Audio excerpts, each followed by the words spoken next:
बेटे का शादी किया, अभी बहू आई और फिर बहू बेटे के पक्ष में हो गई या बेटा बहू के पक्ष में हो गया, और माता पिता से एक रूखापन, ऐसी स्थिति में जिसको पाला पोसा बड़ा किया और जब उसकी तरफ से कटुता होती है तो महाराज जी जब बड़ा हृदय वृदीन। आपकी समस्या नहीं है, बहुत माता पिताओं की समस्या है। कोई विशेष श्रद्धावान अपने ऐसे माता पिता की सेवा कर पाता है, नहीं तो बहू सास को पीट रही है, बेटा माँ पिता को मार रहा है लात डंडों थप्पड़ों से। बेटा और बहू भी तो एक दिन बूढ़े होंगे।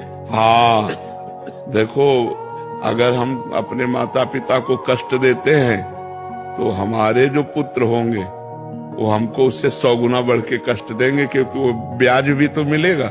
तो इसलिए नए बच्चों को ये ध्यान रखना चाहिए कि वो भी किसी दिन माता पिता बनेंगे और वो किसी दिन वो भी बूढ़े होंगे, तो अपने माता पिता के साथ असभ्य व्यवहार नहीं करना चाहिए, आसुरी व्यवहार नहीं करना चाहिए। यार, जिस कोख से पैदा हुए उसको तुम लात मार रहे हो, उसकी आरती उतारनी चाहिए।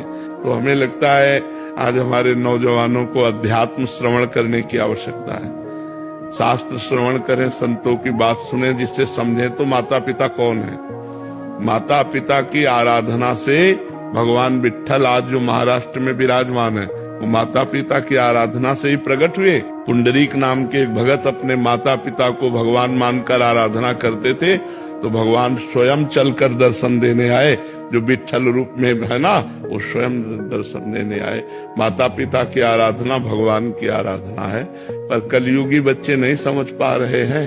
वो अपने माता पिता को दुख दे रहे, तो उनके बच्चे उनको दुख देंगे। पक्का समझो, ब्याज सहित मिलेगा। यहाँ सब कुछ ब्याज सहित मिलता है।